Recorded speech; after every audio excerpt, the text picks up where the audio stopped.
Hello, everyone. Welcome to Progress Junior Golf Podcast with Live Sport Now. My name's Steve Jackson, and this is Ian Waterhouse. Hello, Steve. It is so good to be back. It's so good to see you, and I have a new toy. Look at this. Isn't this good? I made its debut in football commentary. Yeah. No, I'll be honest, I've had it about 6 months, and I've really I had a bit of a dodgy cable. Now I've mastered it, and I've started to use it for a bit of football commentary as well, which is why I like it like this. It just feels comfortable. It feels right. So hopefully everybody can hear us loud and clear. We've been away for a while, but it's good to be back, isn't it? And of course, Steve, Merry Christmas to you. Absolutely. Merry Christmas to you and to all the listeners as well. I've got a quick question for you then. When was the last time we were on then, Ian? October, maybe? Believe it or not, July. July. Wow. Doesn't time fly? You were about to say when you're having fun, but yes. Yeah, it's been a little while. So but this is the 62nd podcast that we've done. Yep, and 60. but it is the Progress Junior Golf Podcast. This will be the last one in this format because we're going to have a new podcast for next year. It's going to be slightly different. It's going to be on a monthly basis, but we're going to be covering golf, junior golf as always, and looking forward to that, though, aren't we? We're going to bring new graphics and bits and bobs in as well. So yes, can I just say as well, Steve, to everybody tuning tonight as well, do remember this, or if you're actually watching on the replay, this is interactive tonight. So please do get in touch with us. Nobody really wants to just listen to you and me talk junior golf for an hour. So please do get in touch. The live chat is open at Live Sport Now on YouTube. That is the best place to guarantee that we'll see your comment. There is a little QR code, scan that will take you through. We're also on Facebook and LinkedIn as well. So if you do comment there, we will pick them up as well. So please don't hesitate to get in contact with us. There's a lot coming up, and if you or your son or daughter's played in any of the competitions we've mentioned tonight, we would love to. We'll give you a shout out as well. Yeah. So for those who are unfamiliar with the Progress Junior Golf Podcast, what we do is we cover a subject during the podcast. We do the news before that, but we cover a subject during the podcast, and then we get interviews and we have a chat about it as well, me and Ian, and we try and find out a little bit more about junior golf to help not just ourselves as well, but other clubs, professionals, juniors, parents, anyone really who has an interest in junior golf, to try and make it a little bit better for them, give them a bit more information. And today we've got a subject which we have covered in other podcasts previously, but we've got a slightly different angle on it because we're covering international junior golf. In past, if you remember, Ian, we've covered international junior golf in Sweden, in Kenya, Yep. in the UAE, in Latvia. Today, what country are we going to be covering today then, Ian? International. We're going to be covering international. We're going to go to the Middle East, aren't we? Because I know we are going to go to the Middle East, Carlo Series Grand Final. Also, can I say I was international in golf as well in 2024. Did the Cairns Cup over in America. I also did the World Schools Golf Championship, which is an international tournament. And I went to Scotland. Now, those of you who know me know I'm in the south of England. I didn't know there was anything further north of Milton Keynes. Who knew? So turns out there's a whole country up there. To be fair, you have been up there and you did cover a Fowler Series event a couple of years ago, didn't you, Ian? I did Bilby Tour as well. And what happened? I got caught off, didn't it? Yeah, we made it all the way up there. Drove all the way to Scotland. It was Fairmont St Andrews, and they called the final day off because of fog. So I drove all the way back home again and did about 5 minutes of live streaming. That was it. Yes, I can relate to that as well, because there's been plenty of fog today when I've been driving around today. So safe, everyone be safe on the roads this evening. Right, now we are going to be covering the international golf. We're going to be covering Bahrain, because you mentioned there the Faro Series Grand Final that took place in the UAE. Well, I went out and I was covering the Faro Series Grand Final. We'll talk about that as well a bit later. But I took in a little bit extra on the trip as well. I went over to Bahrain as well. Went along to Royal Golf Club in Bahrain. How many golf courses are there in Bahrain, Ian? One. One. Absolutely. It had to be, didn't it? It was either 1,000 or one. Yes. I think there is, believe it or not, there is another one, but they don't actually play it on grass. They play it on sand. So I kind of wanted to go along there just to see exactly how that worked, because they apparently put some. That sounds like a normal round of golf to me, that, Steve. Well, this is true, yeah. I mean, exactly, yeah. You wouldn't get much putting practice. You just get plenty of practice playing bunker shots. So, if you're out there, you'd be a demon, wouldn't you, with the amount of practice you get in this country? Right, but I went out to Bahrain. Had a look around the golf club. Fantastic golf club. Really good junior section as well, which kind of surprised me a little bit. You think in a country which has only got one main golf course, you'd think, well, what can they possibly do to develop junior golf? Well, they've done something fantastic there. So we're going to have a chat with the club professional there, Mariano Ochoa. And also I had a fantastic opportunity to actually have a round of golf there. And I joined up with a 13-year-old golfer called Aurea Sala, who was really lovely, and a dad as well. Had a round of golf with her and had a quick chat with her afterwards as well. And so we're going to cover that about what they're doing over there and how they develop junior golf. And actually, it's a very interesting question I asked to Mariano, which we're obviously going to play out. And the question was, can you learn from what they do in Bahrain? And his answer was yes. So if you are watching this and you're thinking, what relevance is that to us? Stick around, because you might they've got a clean slate, haven't they? They've got a clean slate. And can I just say as well, we do have any rich people tuning in right now and want to fund me and Steve to set up a golf club in Bahrain, because I'll tell you something, there's only one golf club out there right now, so we've basically got the whole country to pick from. So if anybody wants to do it, Steve and I have got plenty of experience in the golf industry. Between us, I think we would do a pretty good job of running a golf club and setting one up, don't you, Steve? And we'd be the best players there, because we'd be playing all the time. Oh, yeah. Sorry, no, we'd do some work as well, of course. But I reckon 100 million will do it. 100 million quid, that'll do it. Yeah, and they've probably got it out there as well. Now, not only are we going to be covering Bahrain, we're going to be covering another international tournament. You mentioned the events that you covered, Scotland and over in the States. Well, they had a big one which took place in July this year. We were going to cover it, but obviously we didn't get around to doing it. But it was the Champion of Champions event, took place at Loch Erm over in Northern Ireland. Over 40 countries represented in this competition. I was over there taking photos for the event. Michael Gallagher, who organises the event, had a chat with him. So we're going to get through the interview with him as well, and talking about, and I'll tell you about it as well, because it was a fantastically well-run event. They run one every year. They've got another one coming up next year. Very fortunately, with some of the events that I've ran, some of the players who've won the competitions that I've been involved in have got invited and have got in the field for next year. So there's a lot of players out there who are going to be playing in that event next year, and they've already got it scheduled as well for 2026 as well. So this is something which is going to be going on and on and on. So a lot to cover in the event, in this show about international golf. So it's a lot to go. Before we move on to the news, then, Ian, just once again, just remind people how they can get involved in the show today and what we're looking for. Yeah, because we're live on Facebook, YouTube, LinkedIn as well. Best place to do it is actually at the YouTube channel, Live Sport Now. You can see massive Live Sport Now up there. Just type that to YouTube, hit that little subscribe button. This is live on that channel now, so just click onto the broadcast. You'll see it. There's a live chat column on the right hand side. Just type away. That's it. Just type away, and we can see them. And if you want to shout out, we'll give you a shout out. Tell your experience of international junior golf. You played overseas when you were younger, or do you have a child now playing international junior golf? Or if you just like to give your golf club a shout out, just get in touch with us. It's Christmas. We'll do anything. We'll read anything out within reason, of course. It's not after 9. This is why we've done this show 8:30. So after 9 o'clock, we can read out the ones. I'm joking, of course. Right, first things first then, let's cover the junior golf news then. As we mentioned earlier, not been on since July, so we've got a heck of a lot to cover. with that in mind, I've probably just looked at one of the big competitions which have taken place since July, and I've kind of done it on let's look at home nations first of all. So starting in England then, some big events took place in England: the Under-14 Championship, the Under-16 Championship, the Under-18 Championship, which people who are in the know, the Reed Trophy, the McGregor Trophy, and the Carriage Trophy, the three big competitions. The Under-14 competition was won by John Moran from Ireland. The Under-16 Championship, the McGregor Trophy, that was won by Diego Horner from Spain. And the English Under-18 Championship, the Carriage Trophy, was won by England's Daniel Hayes. So well done to all those for doing so well in those competitions. Go on, Daniel.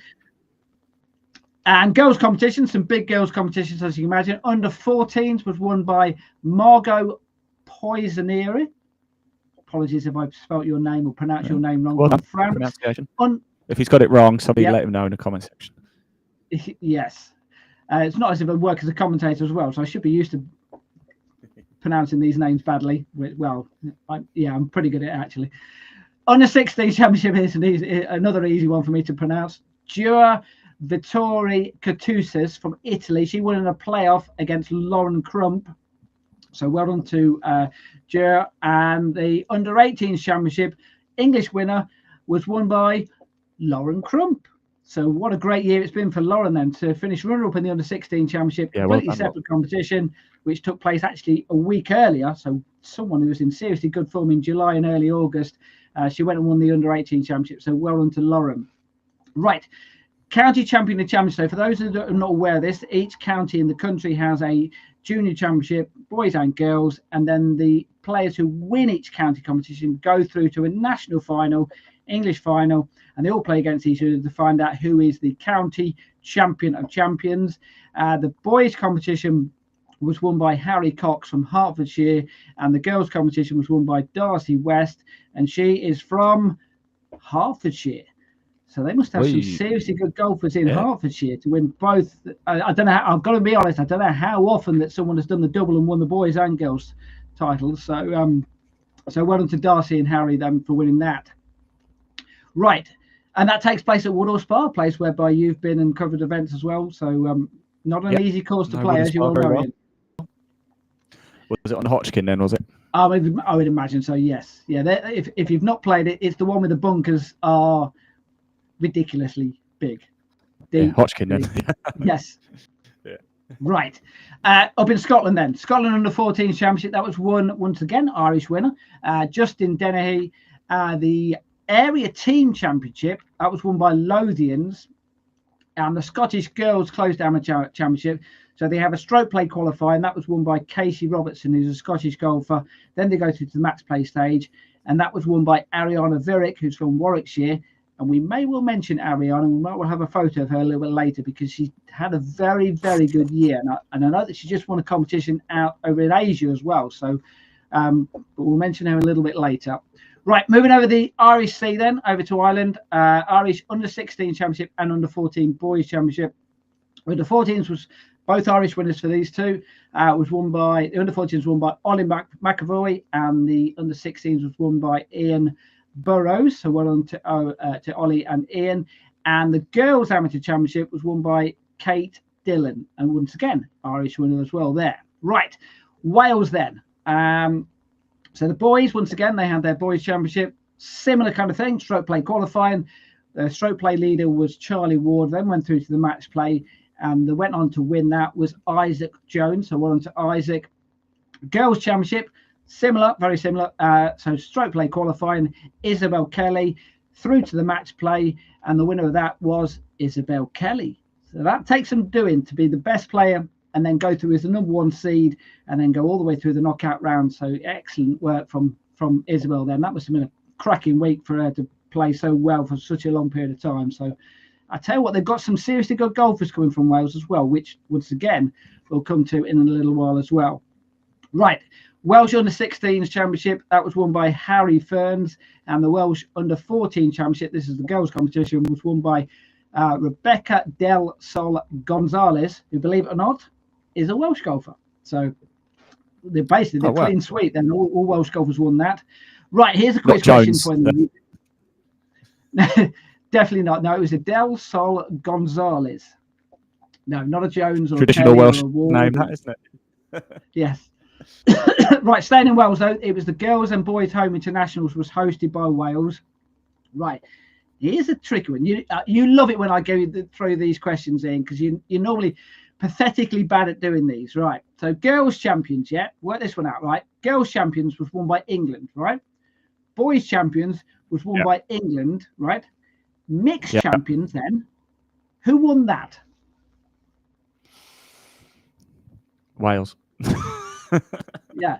I mean, it would make sense, wouldn't it? If it was England when they won the boys and they won the girls. Well, the mixed championship was won by England. I told you you're rubbish at these, Ian. Come on, you should be know by now that I'm going to try and catch you out. I thought that was too obvious. I thought that was far too obvious. I thought you were going to... The obvious answer was England, so I thought I'd go a bit, No, sorry, stitch you up there. Sorry. Last one of the year. Got to stitch you up at some point. Right, now I've mentioned... You've only done it 62 times now, Steve. Don't stitch me up 62 times now. I still hasn't got it, yes. Right, now we mentioned the Fowler Series Grand Final. It takes place in the UAE. It was the 28th Fowler Series Grand Final. We've got the photos of the winners. If you just want to put the photos up in, I'll tell you who the particular photos are. Remember this one? Players. Right, so that's Ariana Vidic, who we mentioned earlier. She won the girls under-16s competition. I think she was a couple of shots behind going into the final round, and then blitzed it around the turn. I think she had 3 or 4 birdies in 5 holes, something like that. Went on to win it. That's Dion Regan. He was the overall winner, so won the boys under 16 championship and won the overall competition as well. So he actually won by quite a lot in the end. It was a really comprehensive win. So well done to Dion for winning the overall. Next photo is that's Isabel Kelly, who won the girls under 21.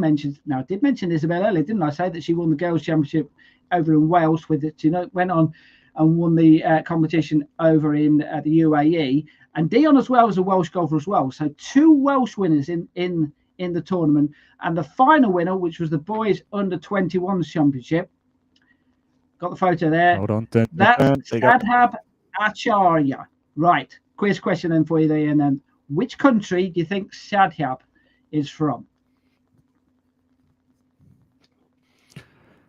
Dubai. Egypt. Dubai. No. Jordan. Bahrain. No. Abu Dhabi. You'd be going for a while, to be fair. Saudi Arabia. Not what you say was a golfing country. No. Not a golf country. Not a golfing country, England. No. Qatar. He was from Nepal. Put me out of misery. Yeah, he's from Nepal. So the first ever winner from Nepal. And also some of the other categories as well, some of the runners up as well were from countries which for the first time ever they picked up prizes. So I think one of the girls categories, the runner up was from Kenya. I mentioned earlier the fact that we did interviews at the Fowler Series Grand Final last year and did the piece with golfers from Kenya. And that's a country which really has no background in golf at all. They were talking about what they were doing to try and promote golf. Well, they had a really, really good time.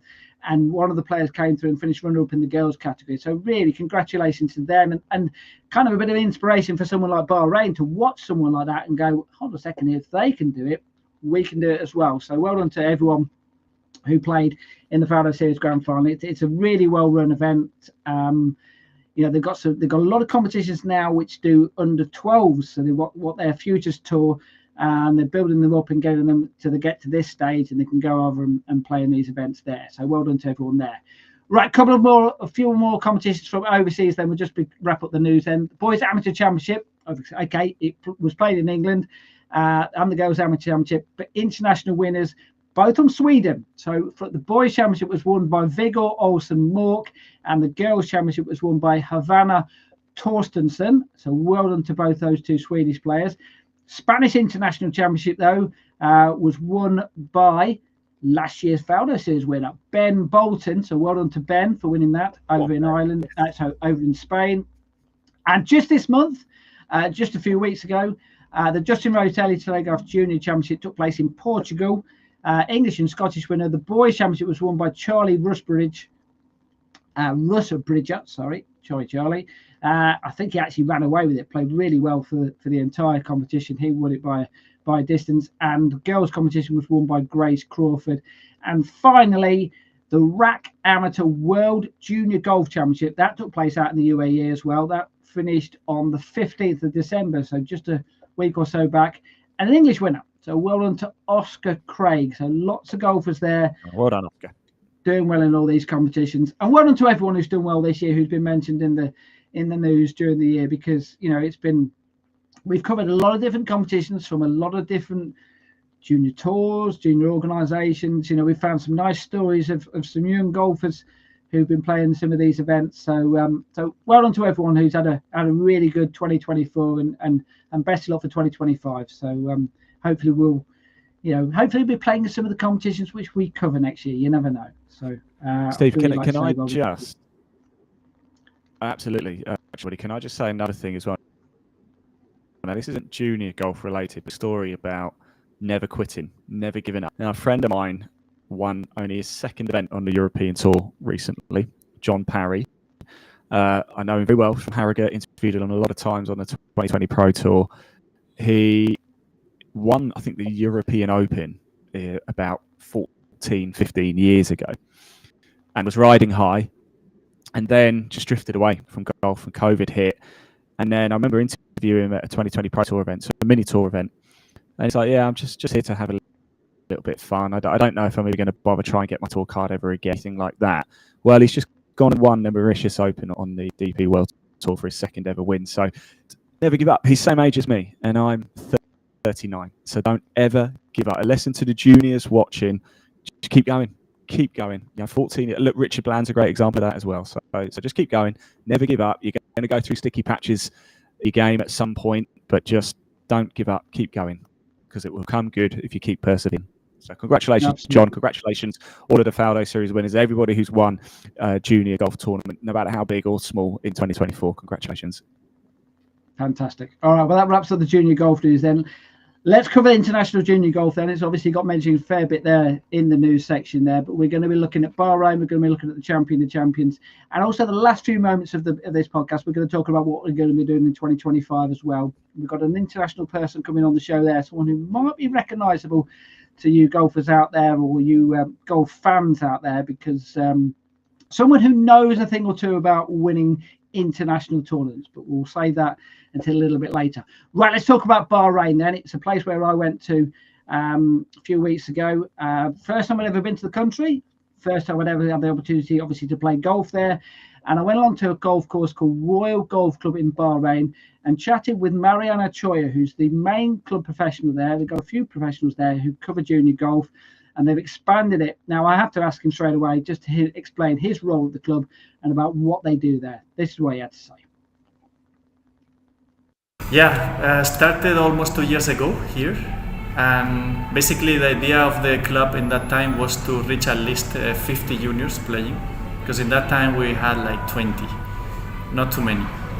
So I spent a few months here just watching how is the dynamic here, because Bahrain is different to Europe, and I started to create different programs. Basically, I want to start here from the basics, which is very young students, because I see that they have more time to grow in different levels.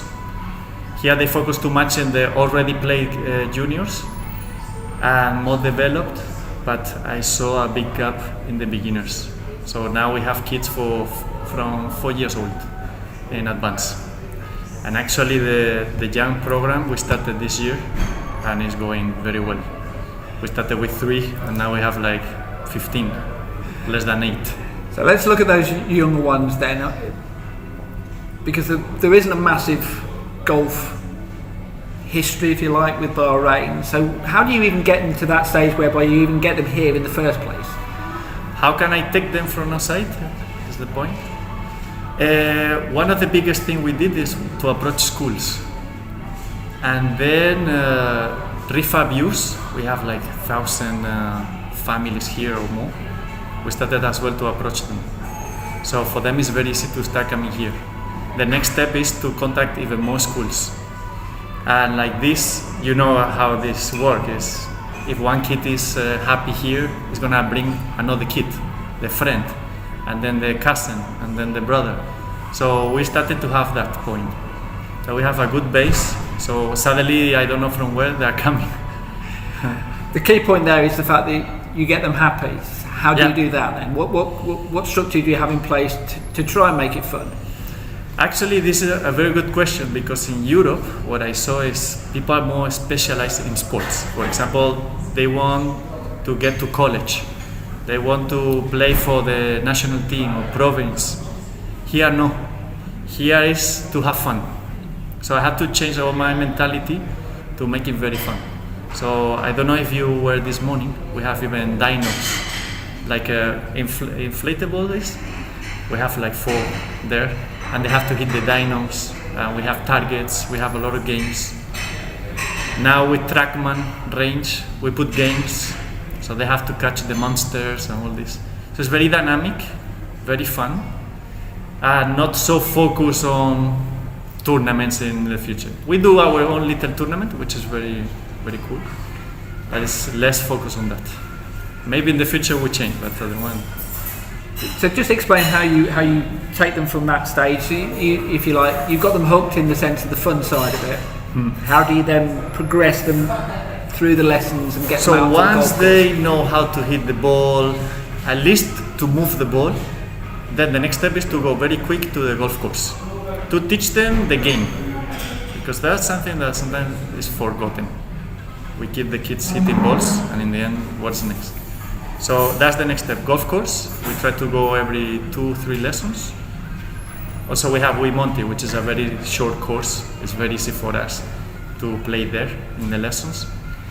And once they really like to play, they join our tournament Future Champions, which I open a new category for the young ones, between 6 and 8 years old.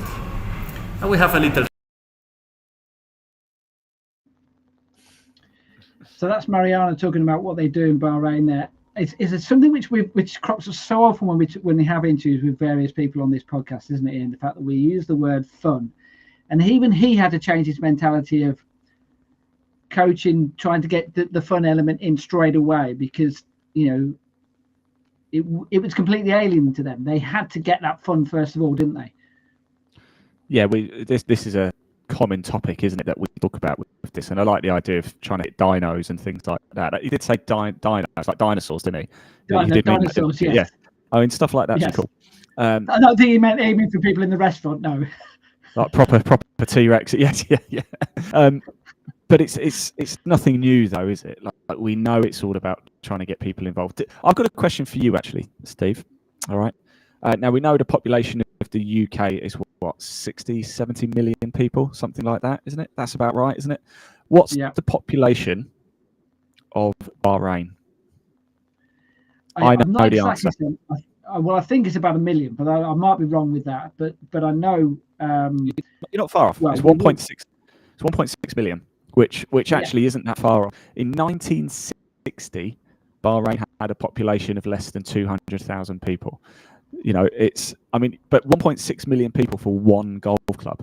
I mean, wow, there's huge scope and opportunity, isn't there? You know, there really, really, really is. And there's a lot of kids probably not being able to play golf in Bahrain because geographically, it depends where it is, isn't it? You know, unless you're within sort of a 20-30 mile radius of that golf club.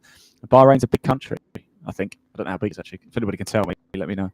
In fact, I'll Google it. No, it's not. If I'm being honest, it's not massive because it's an island kind of thing on the edge, and actually the golf club is bang in the middle there.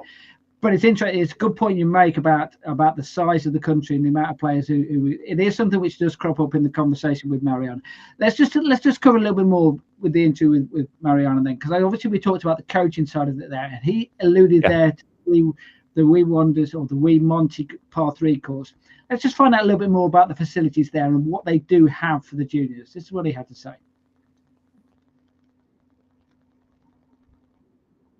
Okay, just making sure I'm pressing the right video. Hold on. Well, the longest hole is 130, and then it's going to be between 60 yards, more or less, 70, 80. So for kids, it's perfect. Because the young ones hit drive to the green, the other ones are 7-iron. And like that, we can manage very well the speed of the game. It's dynamic, as I said. with kids we have to be quick, and also I'm involving the parents as well, so they help us to do the groups and all this stuff, counting. So it's very nice. And also it's a challenge as well, because the Big. big bunkers, you know, there's some carries, you know, Very good point. undulating greens. You will see when you take the pictures that we have deep bunkers. So we do what I call soft rules, that these young ones, they don't play from the bunker, they drop in the easiest part of the outside of the bunker, to make them feel that doesn't matter if they miss, they continue playing, have fun. We put a limitation of shots, 6. And like this, they don't feel that, oh, this is not for me, this is too complex, and all that. And then the next category, we do soft rules as well, but they have to try one shot. If they don't do it, doesn't matter. We put it out and chip it. And this is how we develop till the elite group, which is full rules. This is the steps I'm following. And the step from that onto the main course then, presumably it's not a case of out on the main course playing 18 holes, it's slowly developing. How do you do that? What we do is we take them, instead of to play directly the full course, I do 150 yards. And like this they see that it's bigger than we Monty. And they start understanding the importance of the driver and longer clubs and all this.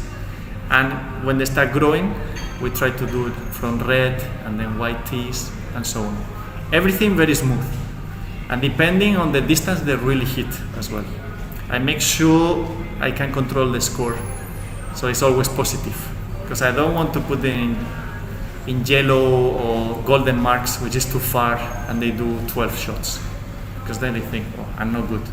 Oh, you're very good, but it's just your distance is still a little bit short. And obviously it's not just about playing the golf course as well, it's learning the rules of golf, the etiquette of golf as well. How quickly do you get into that side of it? I try as quick as possible, but I realize it's not that quick, because golf has a lot of etiquette rules that if you compare with other sports, especially contact sports like football, and that is more aggressive. Most of the kids, they play football, they play hockey, they play rugby, they play all these things that is more contact. And suddenly here I said, no, in the first tee, wish them luck, shake hands, mark the ball for the other so it's not interfering to the other shots and all these things. So in the beginning it was tough, but now the good advantage in the second year is the first kids now are teaching the next generation. So I have the help of the group teaching the rules as the parents as well, because now they know the rules, the etiquettes, so it's a lot easier now. And you mentioned tournaments there. How do you structure that? How do you slowly develop them into playing tournament golf? First, the only rule I have is they have to hit the ball, even if they top it, but every time they want to hit, they have to hit it. I don't want air shots or something. And then the minimum etiquette rules and minimum rules, which we explain first when we are practicing every 2-3 weeks. And when I see the kid is very interested and they want to compete, I always ask, do you want to compete, be in the ranking? If they don't want, I never push. But some of them, they ask me. I say, okay, in 2 weeks you will be ready. And then they start practicing more and taking more serious. And then I take them to the golf course directly. I put them with the new ones as well, so it doesn't affect the other players much. And my experience in 2-3 tournaments, they are by themselves. The thing I find fascinating with Mariani is the fact that how successful it is, and it's just common sense. But how often do we say that, Ian? Common sense doesn't come into golf too often. Common sense, what he's doing, it just makes so much sense, and it's been successful. And you just think, why doesn't this happen more often? Because it seems obvious. I've got to be honest, Steve. I don't think the problem is when kids are at the golf club anymore. I think that used to be a problem. I think etiquette used to be trying to teach kids. Clothing was a problem, but it's got better even since we started doing this podcast, 62 episodes. Things are on the right track. I think the hard thing actually is getting him down to the club for the first time, because we're doing there, and when we talk to people like Aaron and things like this, they get it now. They understand it's about keeping him in. And I'd be interested to sort of find out what his sort of retention rate is for juniors as well. If you get 20 through, how many of those stay for a minimum period of 6 months? Do you know what I mean? Or go on to playing tournaments. What does that look like as a number? Because that speaks volumes too. I think the issue is just getting people down to a golf club. He mentioned it before. We've said this so many times. Football, it's just more popular. It's just easier and cheaper to play. So how do you get them to give golf a go?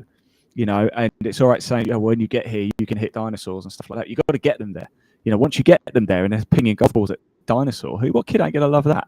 Do you know what I mean? So that's where the issue is. And I think he's on the right track with it. And at the minute, they've got this golden opportunity because they're the only golf club. It won't last forever. I know this from the gym game. We used to be in a gym in a previous life. Used to be in a fitness game, and we were the first budget gym that opened up in Bracknell. Well, within 2 years, 3 or 4 budget chain gyms had opened up in the same town. So for 6 months, we had our fill. We were the only person there, so we could scoop everybody in. But that was a critical time. That was a critical time for us to do as much as we can to motivate people to come down. And it's the same with golf clubs at the minute. It certainly is, because it won't be long. 12 months ago, in December 2023, the population of Bahrain was 1.4 million. So in the space of 1 year, it's gone up by 200,000 people. So people are flocking to that country. So good opportunities, great opportunities to grow the junior game in Bahrain. And it sounds like they've got a good man to lead it, who does have common sense. I don't know. I've got to admit, I don't know the exact numbers, the amount of members that they've got there. But I do know that the percentage of juniors who are playing there is way, way above what it is in this country. I mean, we're talking something like 20% of the members there are juniors, which is just incredible. Yeah. On that point, then, let's hear from one of the juniors then, because I did have the opportunity to meet, but also have a round of golf. So let's just meet one. Here's the interview with the player that I play with. And by the way, she absolutely kicked my bum. Not hard, Steve. Not hard. Here we go. No, not at all. Hi, my name is Iria Sala, and I'm 13 years old. Okay. Right, when did you start playing? I started playing when I was 6, so about 7 to 8 years. Always here, or was it somewhere else? I spent 2 of my golf years in Spain, and then I spent the rest here in Bahrain in the Royal Golf Club. Okay. And just explain what coaching you've had here and with who? I've coached with Daryl Thomas and Mariano Ochoa, and Mariano has been my teacher for 2 years. Okay. And what have you learned from him? I've learned a lot about technique, etiquette, and just how to do the right thing. Okay. And what friends have you made here? I've made a lot of golfing friends. I've made some from the start. I have a lot of friends from my golf classes and with my group from my school. And your school, you've played competitions for your school as well? Yes, I played 2 years ago. I played on Sadia Beach in Abu Dhabi, and then this year, not long ago, I played in Arabian Ranches in Dubai. Okay. And what was it like playing in a junior competitions? Well, it was my first time actually traveling outside the country and experiencing a different type of competition with more people. And I would say it was pretty fun meeting a lot of new people and playing with them. Okay, just explain the golf courses here then. So you've got two golf courses, the 18 hole and the 9 hole. I would say the 9 hole is really good for practicing how would it be like from 200 to 100 yards away from the flag, which really benefits if you're trying to do better in your long course game. But I would say the 18 is a really, really nice course designed by Montgomery. What's your best score around here? I would say 85 or more. But it's So that's her. She knew. 85. Yeah. It was. She was. Yeah. I mean, I tell you what, I could have done the interview as we stood on that first tee because she had no nerves whatsoever. She was just straight up to me, shook my hand, loved to have a round of golf with you kind of thing. And then obviously we had 18 holes, and then we did the interview afterwards there in the dark kind of thing. But she was just, a very, very good golfer, but a really mature, young golfer as well. And you could tell, talking to Mariana, who I met beforehand, you could tell that those types of things had come from her parents, but also from the coaching and the things that she was learning at the golf club as well, which is important as well, because not only do you need to teach them about golf, but also teach them about life as well. Yeah, absolutely. 13 years old as well. That's incredible. So her best round there was 85. What did you shoot that day? You said she absolutely stuffed you. So what did you shoot? More than 85, shall we? If I broke 100, if I broke 100, I probably we weren't holding all the putts, shall we say? There was a few, but yeah, we'll give you that one and all that type of thing. But can I use the excuse as well? I had about an hour and a half sleep on the plane as well, so I didn't have a great deal amount of sleep before I got there. But no, it was an absolute pleasure to meet Aria, to have a round of golf there, to play at Royal Golf Club in Bahrain as well. So thanks so much for everyone there. Right, now, final thing though, we are going to a final interview, and we alluded to it earlier as well. It was a question I raised with Mariano, and I said to him, this is someone who is originally from Spain. He's obviously come over to Bahrain. What can other countries learn from what they are doing in Bahrain? This is what he had to say about that. Sometimes yes. In some parts, sorry, not sometimes. In some parts, yes. Because Europe, I see many parents that they are too focused into results, tournaments. My kid is the best. My kid is not winning. And in the end, only 0.00 something is going to be professional and make money playing. So they forget that they have to enjoy more.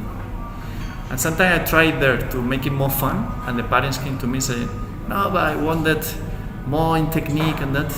Your kid is 8. And we don't know what's going to happen when he's 15, 16, where they can make more decisions.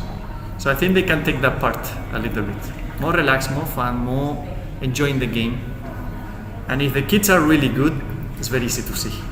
If they have the skills, the extra concentration, the extra passion, it's very easy to see. You don't have to force them too much. And not only that as well, not only can they learn from the structure you've got, but they can look at the facts, the numbers you've got. Over 100 players in the academy, and that in any club in the UK, from where I'm from, that is phenomenal numbers. That's something which they should be able to learn from as well. Yeah, actually, yeah. We moved this in 6 months, 600 players, different. And now we have 3 coaches. But we did it with 2 coaches in the beginning, which is very difficult. But groups and all this, the key is to what you said, to structure the next step. People practice when they have a target. If you just hit balls and you don't know what is next, people quit. But if you bring them very quick to the golf course and they say, oof, I need to hit the 7-iron longer or higher to reach that bunker or that lake, then they have a target when they practice. And that hooked them in the game. So this is my advice to the coaches there. As well, I did it in Spain and worked very good. And you also you've coached some good players as well, the ones who've gone on to become tour professionals as well. I mean, I had, especially in Spain, I was very focused on Ladies European Tour, and I have my players. Actually, they won last year, but now I'm more into juniors as well. I think I like it more. What would you think? I mean, you've obviously coached players who've gone on to a top level in Europe. How much would it almost feel better if you had that scenario, let's say in 10 years' time, someone who's come through in a country like Bahrain who goes on to become... Actually, it's in my mind, yeah. To have one of the best Bahrainis in the world, it would be nice. Or Arab as well. Because I'm open to Saudi or whatever. With these programs and these things. Because I always had good players in the end, after a few years. Actually, I'm still connected with...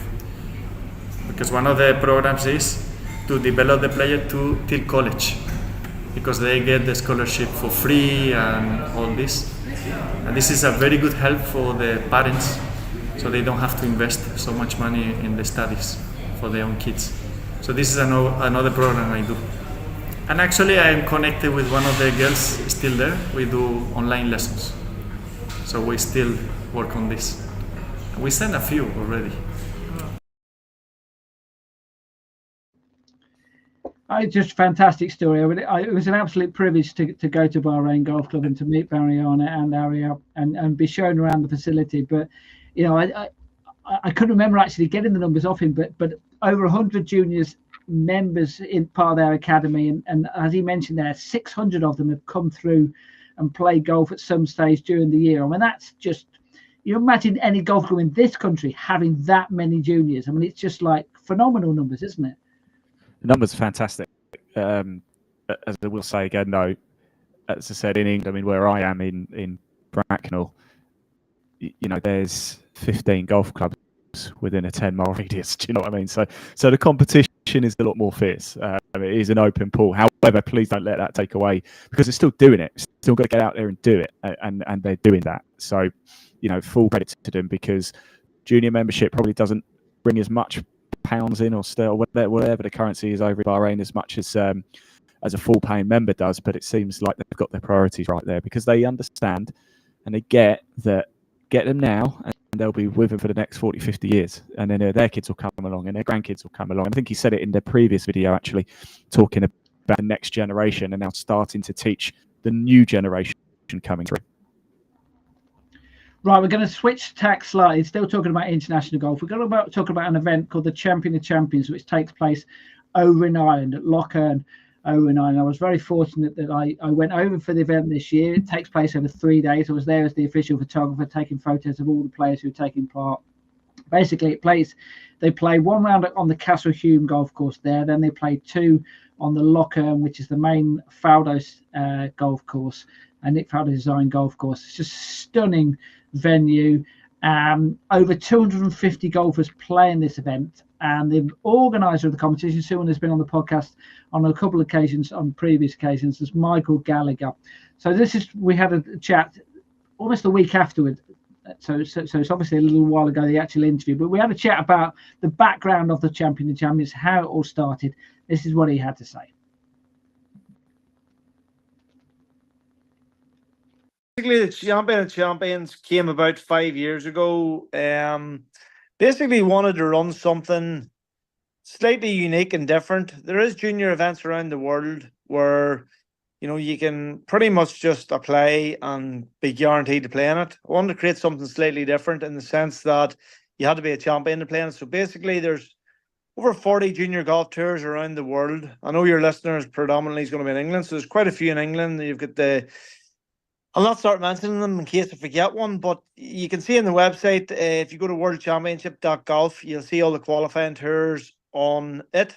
And if you touch base with the qualifying tour, they'll let you know when their qualifiers are. So, to answer your question, it started 5 years ago, seeing a gap in the market for running a champions only event, and just wanted to create something slightly different than the norm, bringing champions from all over the world. So there's over 40 qualifying tours. They each host an event or a series of events where they present us with the names of the champions and their email addresses, and then we send them an invite at the start of November. Registration opens at the end of November and generally sells out inside 20-25 minutes. It's not the full 250 spaces, it's about 230. The last 20 spaces are kept for what's known as the special exemption draw, which for those that have no access to a qualifying tournament. So, for example, if somebody lived in New Zealand, there's no qualifier in New Zealand, so they can apply for this, provided they've been a junior champion. They can apply for the special exemption draw, and then we will do a draw in November, and the 20 spaces, the remaining 20 spaces will be emailed out to these people that have qualified, that have been drawn from the special exemption draw. So it gives it an opportunity for everybody, you know, whether you have an opportunity to qualify or you don't have an opportunity, everybody can feel like, right, okay, I've got a fair crack at the whip here to try and make it to the tournament. And so say it started 5 years ago. the age categories range from sort of under 7s for the boys up to under 19s, and for the girls it's under 9s up to under 19s. And it always sells out. And like the example last week, there was 40 different nationalities taking part. So it's a truly world field and a world championship. And the Lochgarn Resort in Fermanagh in Northern Ireland is truly a special venue for a special event. Let's talk about the actual event then. You mentioned Lochgarn there, which is a stunning destination to hold a grand final. Just explain how it went day by day then. So practice day, people getting to know each other, registering. How did it work from then onwards? So what we found was a lot of internationals arrived early. Some of them had been in Ireland for a week, doing a bit of sightseeing, and then arrived at the resort in and around Thursday, Friday for practice rounds. Tournament days is Tuesday, Wednesday, and Thursday. The Monday was sort of the practice day. A lot of the locals, if you like, the Irish kids would have arrived on the Monday. The internationals would have been there a day or two earlier just to get acclimatized. Some of them traveling all over the world, they wanted to just get rid of the jet lag. But basically, the tournament's Tuesday to Thursday. It's a 54-hole event for the older players. So from 10 to 19 years of age, you play 54 holes, 18 each day. And for the kids aged 9 and under, they play 9 holes each day. So it's the front 9 of the golf course. 2 courses at the resort. You've got the Castlehume course, which is a championship course. It's hosted many championships in the past. And then you have the main course, which is the Faldo course, designed by Sir Nick Faldo. It's the jewel in the crown. It's a magnificent par 72 full championship test of golf.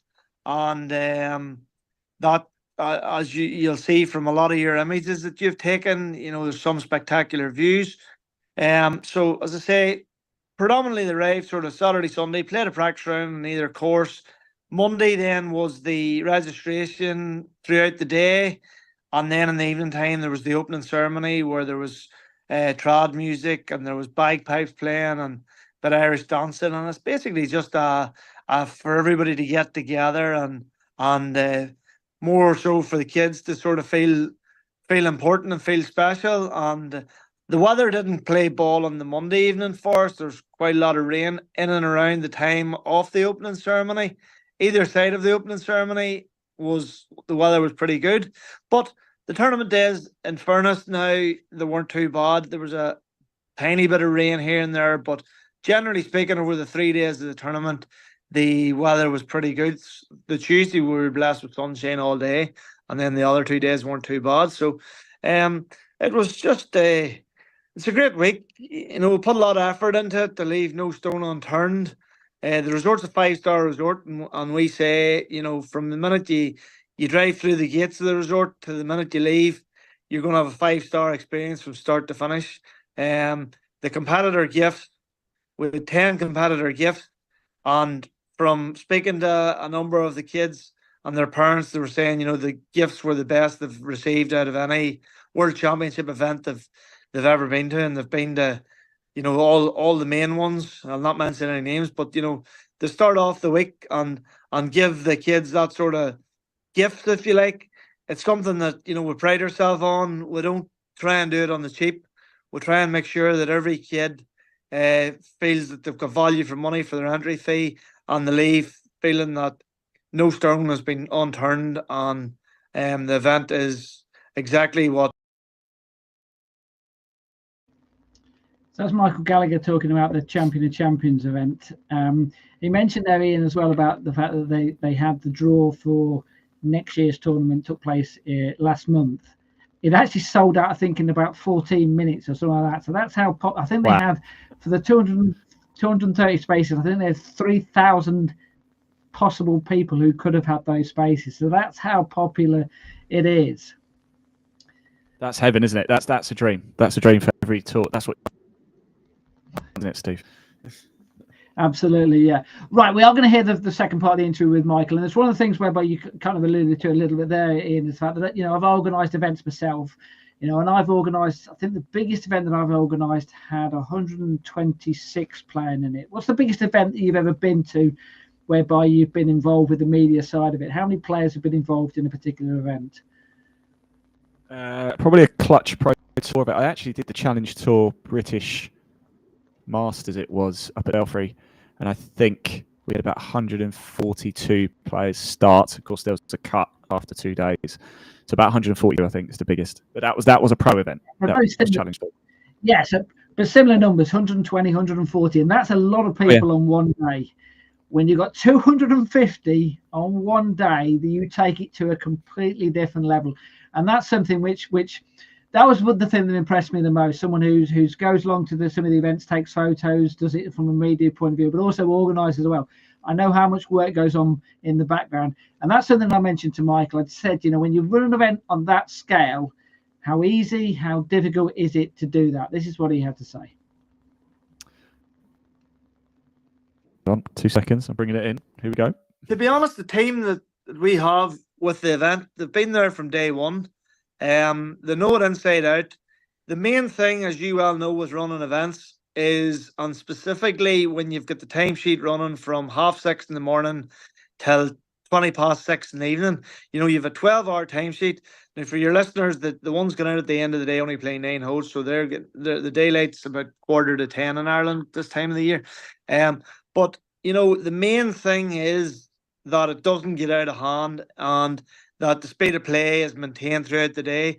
What we tend to do is we put a few sort of breakers, we call them, every now and again, every couple of hours, we'd put a 10-minute gap in, so that if, for example, people are looking for balls and this timesheet starts to slide a few minutes, you know, a few minutes here and a few minutes there, turns into 20 minutes, half an hour down the road, you know, towards the middle of the day. So we put 10-minute breakers in every couple of hours just to ensure that, you know, it doesn't get out of hand.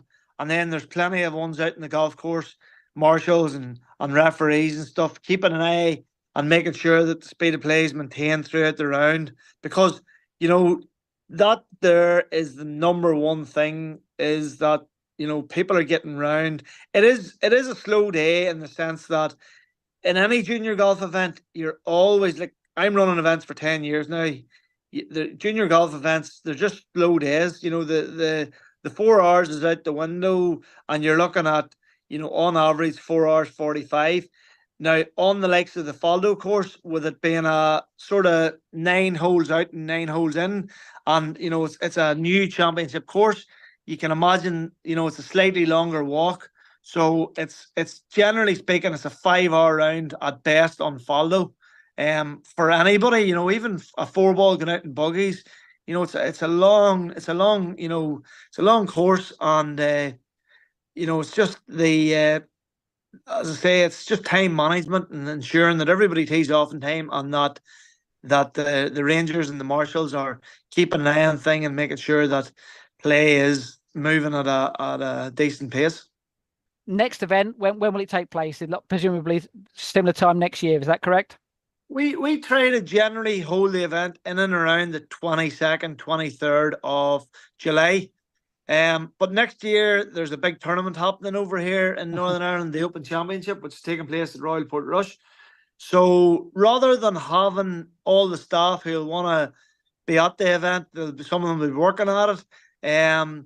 What we've decided to do is we've decided to go a week later next year. So it's going to take place towards the last week of July.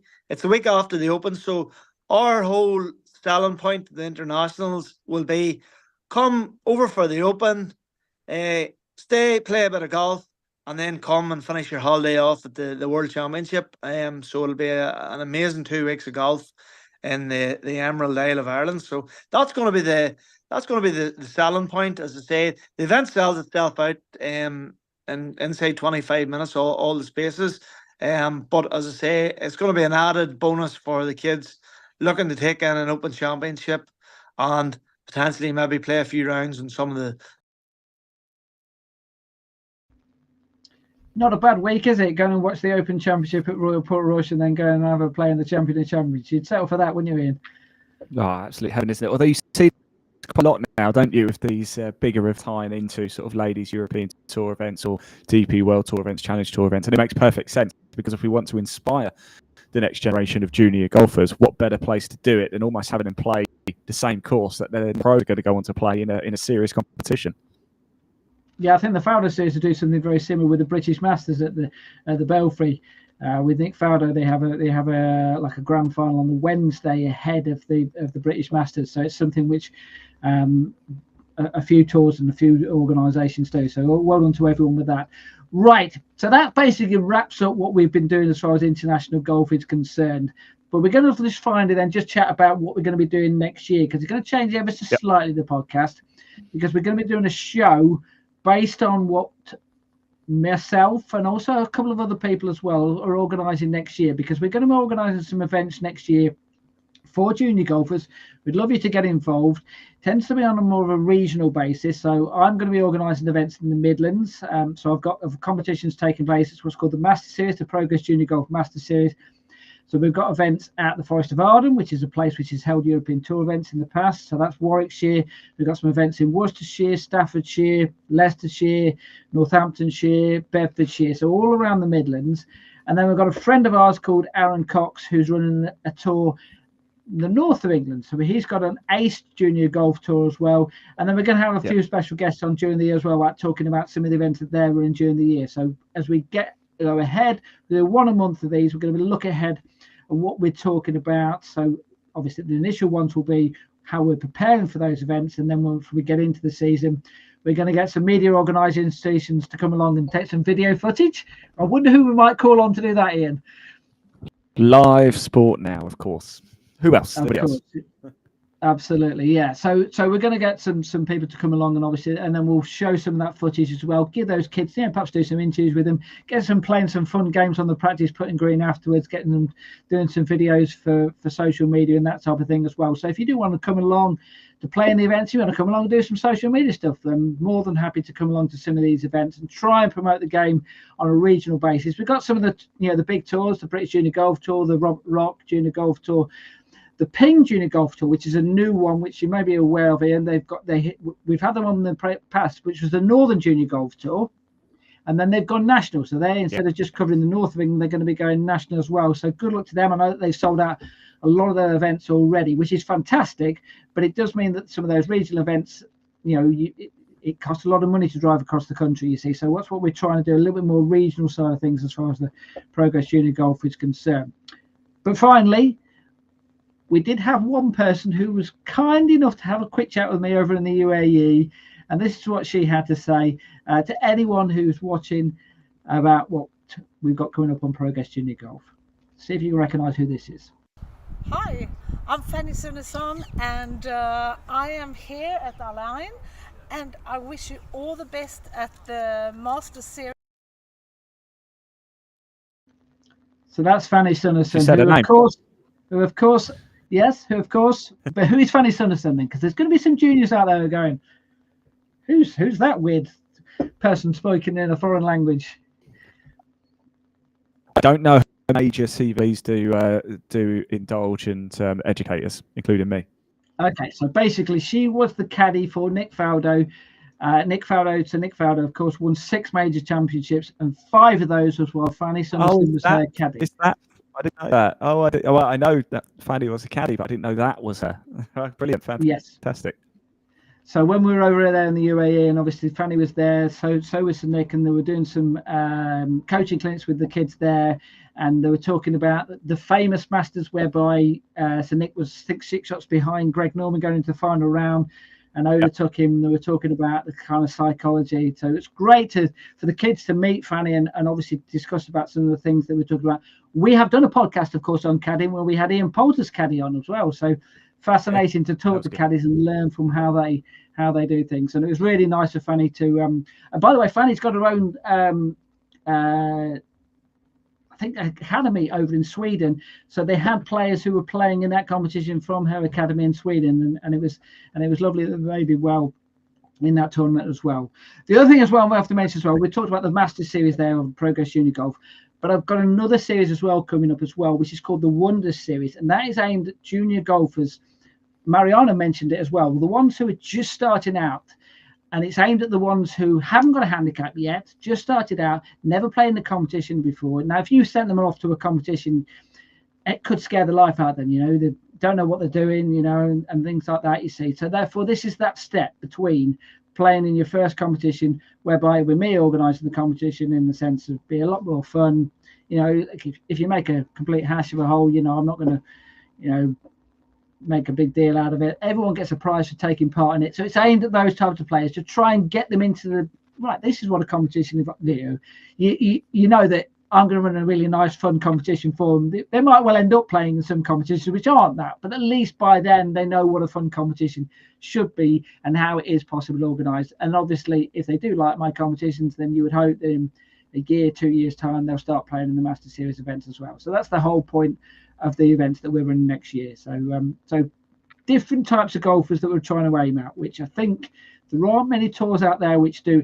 And I have to say, credit to Aaron, because that's exactly what he is doing with his Ace Tour as well. So we're all thinking along the same lines, which I think, well, we have to do, don't we? Absolutely. It's growing the game for the long term. And with people like yourself and Aaron, it's in good shape.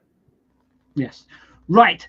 We're going to find out. We're going to have a chat, me and Ian, in the next few days or so, and try and figure out a date for the first Progress Junior Golf podcast, or it's going to be called the Progress Junior Golf Show. I think it's going to be, because it's going to be a show. It's not going to be a podcast. It's going to be a show kind of thing. So, but it'll probably be in January, mid-January, and then one a month throughout the entire year. And if you want to get involved, you want to come along, then more than welcome to come on the show, and we'll get you on there. So it should be good fun, hopefully. Well, Steve, have a lovely new year, won't you? And everybody watching, have a great time. Absolutely. Thanks very much for watching the Progress Junior Golf podcast. We hope you've enjoyed all 62 episodes. Come back in the new year and we'll have the Progress Junior Golf show just for you. Have a good evening. Have a good new year. See you soon.